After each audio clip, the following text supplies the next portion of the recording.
Sister Nandigam జానపద కుమారి గారు వివరిస్తారు. మత్తయి సువార్త 27వ అధ్యాయం 46వ వచనం. మత్తయి సువార్త 27వ అధ్యాయం 46వ వచనం. సమయం మన కొరకు ఆగదు. మన దేవుని వాక్యాన్ని ధ్యానించుకుంటూ ముందుకి కొనసాగిపోవాలి.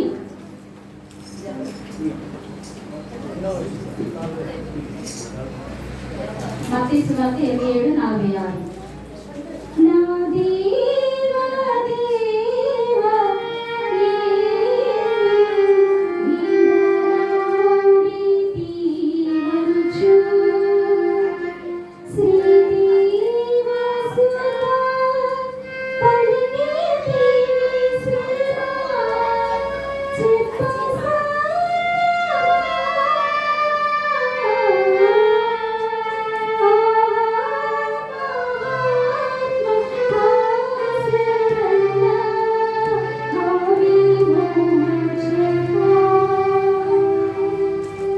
పరిశుద్ధాత్మదేవుని సహాయంతో 4వ మాట మానిద్దాం. దయచేసి అందరూ శ్రద్ధ కలిగి దేవుని వాక్యం మన రక్షకుడును ప్రభు అయిన యేసుక్రీస్తు ద్వారా మీ అందరికీ శుభదిన వందనాలు చెల్లిస్తున్నానండి. మరి 2025 సంవత్సరాల క్రితము మన ప్రభు అయిన యేసు తను తాను తగ్గించుకొని లోకానికి వచ్చి మానవ రూపము దాల్చి మనలను ఆయన విమోచించి ఆయన రాజ్యాన్ని మన కొరకు సిద్ధము చేయడము కొరకు ఆయన అనేక శ్రమలను మనము ఆయన అనుభవించాలని మనకు తెలుసు. మరి ఈ శుభ శుక్రవారము చనిపోయిన రోజున ఈ ప్రపంచంలో ఎవరికైనాను చనిపోయిన రోజున ఒక ప్రత్యేకత కలదా అని మనం ఆలోచిస్తే మన ప్రభువుకు తప్ప ఈ ప్రపంచంలో ఎవరికి చనిపోయిన రోజు లేదు. ఎందుకంటే ఆయన చనిపోయిన రోజు శుభ శుక్రవారము. శుభము అని ఎందుకు చెప్తున్నాము అంటే మీకు ఎవరికైనా తెలుసు అంటే మంచి. ఎందుకు మంచి? ఎందుకు మంచి? మన పాపముల గురించి ఆయన మనకు ఆయన రాజ్యం ఇవ్వడం కోసము, ఒక పాపిని రక్షించడం కోసము ఈ లోకానికి వచ్చి అనేక మందికి ఆయన రక్షణ ఇచ్చాడు. కాబట్టి శుభము అని చెప్తాము. నిజమే ప్రియులారా.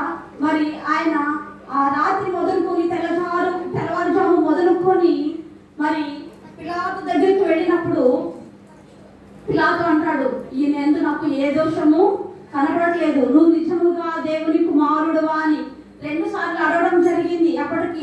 అప్పుడు కూడా నిజంగా నేను దేవుని కుమారుణ్ణే, నేను చెప్పినా మీరు నమ్మరు. తన భార్య అంటుంది, నేను ఇప్పుడే నాకు కళ కలిగింది, ఈ నందు ఏ దోషం మనకు కనపడట్లేదు కాబట్టి ఈ నిర్దోషిని మనము విడిచిపెడదాము అని చెప్పినప్పుడు నిజంగా ఆయనకి కొరడా దెబ్బలు లేవు. రాత్రి నుంచి అలాగే మూకంతా ఏమంటున్నారంటే సిలువ వేడి సిలువ వేడి సిలువ వేడి, సిలువ మాట వస్తుంది కానీ కొరడా దెబ్బలు లేవు. అయితే పిలాతు ఒకటి ఆలోచించాడు, ఈయనకి కొరడా దెబ్బలు కొడితే కనీసం కొరడా దెబ్బల ద్వారా అయినా ఈయన విడిచిపెట్టడానికి అవకాశం కలుగుతుంది అని కొరడా దెబ్బలకి ఆయన అప్పగించడం జరిగింది.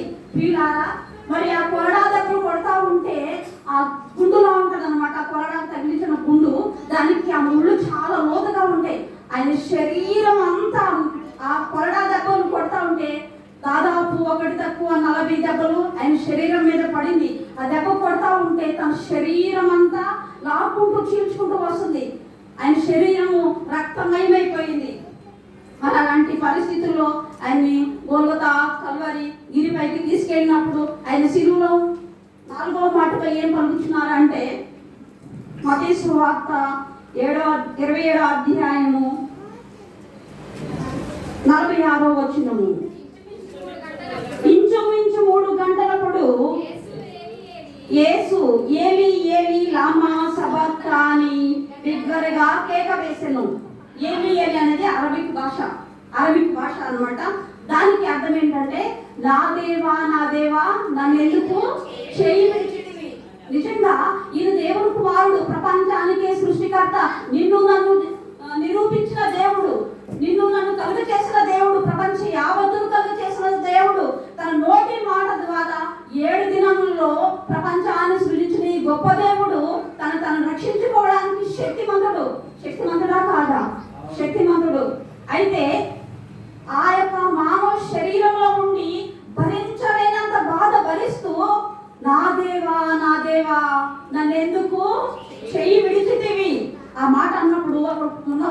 పిచ్చివారు ఏమంటున్నారంటే ఏలి అని పిలుస్తున్నాడు లావుని, శక్తిమంతుడని తెలుసు, భగవంతుడని తెలుసు, ఈ లోకానికి వచ్చిన నిజ రక్షకుడని తెలుసు, కానీ ఏలి అని పిలుస్తున్నాడేమో, ఏలే వచ్చి తన్ని రక్షిస్తాడేమో అనేసి మాట్లాడుతూ ఉన్నారు.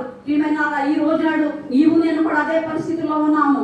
రక్షణ పొంది కూడా ఈయన నిజముగా దేవుని కుమారుడేనా, నా బాధలు నీ బాధలు తీర్చడానికి ఈయన శక్తిమంతుడా అని మనము ఆలోచిస్తా ఉన్నాము. ఈయన తండ్రిని వేడుకుంటే అనేక దూతల్ని పంపించి ఈయన్ని ఆ మరణ శిక్ష నుంచి విధించడానికి శక్తిమంతుడు. అదే అధ్యాయంలో మత్తయి సువార్త 27వ అధ్యాయంలోనే 53వ వచనంలో, ఈ సమయమున నేను నా తండ్రిని వేడుకొనలేననియు, వేడుకొనే ఎడల ఆయన 12 సేనా వ్యూహముల కంటే ఎక్కువ మంది దూతలను ఇప్పుడే నాకు పంపడనియు నీవు అనుకొనిచున్నావా? నేను నా తండ్రిని వేడుకుంటే అనేక దూతలను నా ఎదురు పంపించి నన్ను రక్షించుతాడు, కానీ ఒక మనిషి ఆత్మ కొరకు, ఆత్మ నశించుకోవడం కొరకు, ఒక మనిషి రక్షణ కొరకు నేను ఆయన వేడుకొనలేను. ఈ శిక్ష విధి నేను భరిస్తేనే కానీ ఈ ప్రపంచ యావత్తు రక్షించబడడానికి మరి అనుకూలంగా ఉంటది. ఒక వ్యూహం అంటే 6,000 దూతలు అంటే 72,000 దూతలు అని ఇక్కడ రాయబడి ఉన్నది. మన తర్వాత ఇంటికంటే కౌంట్ చేసుకుంటే 70,000 మంది ఇంత దూతలు వచ్చి ఆయన రక్షించడానికి శక్తిమంతుడు. ఆయన ప్రేమ మనం ఎలా చూస్తున్నామంటే ఆయన ప్రేమను చాలా చులకనగా చూస్తున్నాము, చాలా వెరితనంగా చూస్తా ఉన్నాము. మొన్న మేము అమ్మగారి సమాధి దగ్గరికి వెళ్ళామండి.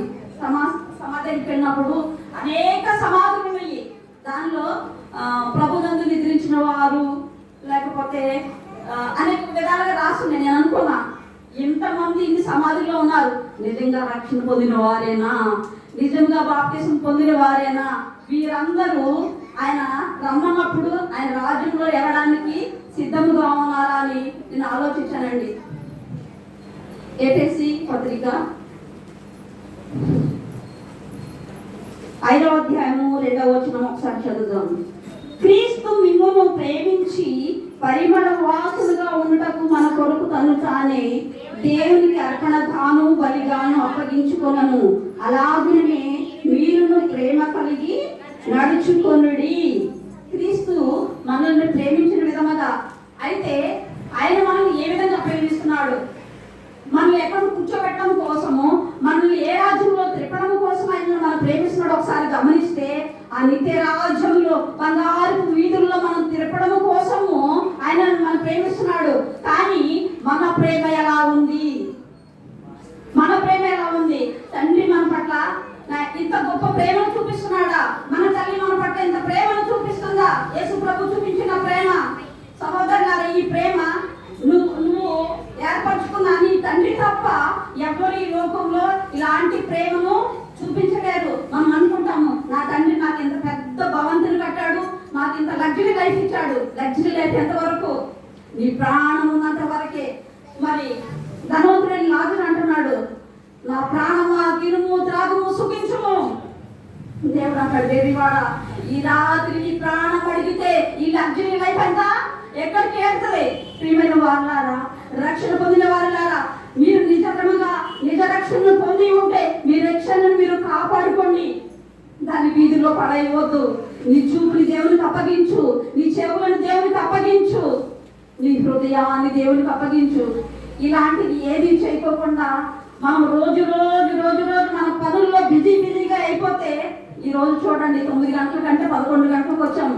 దేవుని మనం ఎంతగా ప్రేమిస్తున్నాము, ఆయన మన కొరకు చేసిన త్యాగాన్ని ఎంతవరకు గుర్తిస్తున్నాము. ఆయన సిలువ మరణం అంటే బహు భయంకరమైన దొంగలకు మాత్రమే తగినది, బహు భయంకరమైన పాపం చేసిన వారికి అది తగినది. కానీ నీ తండ్రి నా తండ్రి ఏ పాపము చేయలేదు, ఏ పాపము లేకుండా ఈ భూలోకానికి వచ్చి తను తాను తగ్గించుకొని ఒక పశువుల పాకలో జన్మించి తను చనిపోయినప్పుడు కూడా తన శరీరం మీద ఏమీ లేకుండా సమస్తము మన కొరకు తన రక్తాన్ని కాచి ఆఖరుకు బొట్టు వరకు మన కొరకు చిందించి ఆయన మన కొరకు చనిపోయారు. ఈ త్యాగాన్ని గుర్తు చేసుకున్నాం.